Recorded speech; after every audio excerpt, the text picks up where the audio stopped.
বন্ধুরা, কালকে তোমরা দেখিয়েছিলে আমাদের বাড়িতে লক্ষ্মী পুজো হয়েছিল, তাই জন্য সকাল থেকে উঠে সব কিছু করেছিলাম। আর কালকে আবার ছেলের স্কুল ছিল, এতটাই দেরি হয়ে গেছিলো, তাড়াতাড়ি করে পুজো টুজো হয়ে গেছে, 7:30টার মধ্যে পুজো হয়ে গেছিলো। তারপরে আমি ওপরে চলে এসেছি, ওপরে বিছানাগুলো সব গুছিয়ে নিচ্ছিলাম, কারণ ওপরে বিছানাটা ভোরবেলা তোলা হয়নি, কারণ ছেলে ঘুমাচ্ছিল। ওই জন্য ওপরে বিছানা টিছানা তুলে ঘর দৌড় দেখো ভালো করে ঝাড় দিয়ে পরিষ্কার করে নিচ্ছি।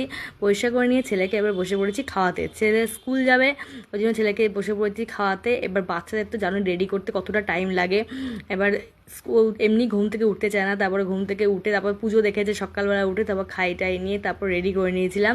দেখেছো তো কেমন দুষ্টু করছে, একদম স্কুলে যেতে গেলে প্রতিদিন এরকম দুষ্টু করে। ড্রেস পরানো পরানো যে কী ঝামেলা, পড়তেই যাবে না, এত বদমাইশি করবে জানো। তারপরে চুলটুল আসতে ছেলেকে শু সব পরিয়ে দিয়েছি, পরিয়ে নিয়ে যাবো হচ্ছে স্কুলে গেছি, কেননা এসে আবার ঠাকুরের বাসন টাসন অনেক কিছু মাদার আছে।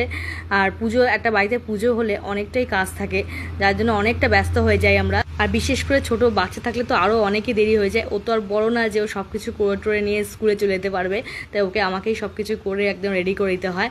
তাই জন্য দেখো ওকে সব করে নিয়েছি, নিয়ে চলে গেছিলাম ওকে স্কুল দিতে। তারপরে ওকে দিয়ে এসে স্কুল থেকে দিয়ে এসেছি, নিয়ে এসে দেখো আবার চলে এসেছি রান্নাঘরে। কেননা ছেলে তো আমাদের কালকে দেখেইছিলে আমরা ভাত খেয়েছিলাম, আতর চালের ভাত, ছেলে খাবে না, তাই ছেলের জন্য একটুখানি সোয়াবিন বসিয়ে দিয়েছি।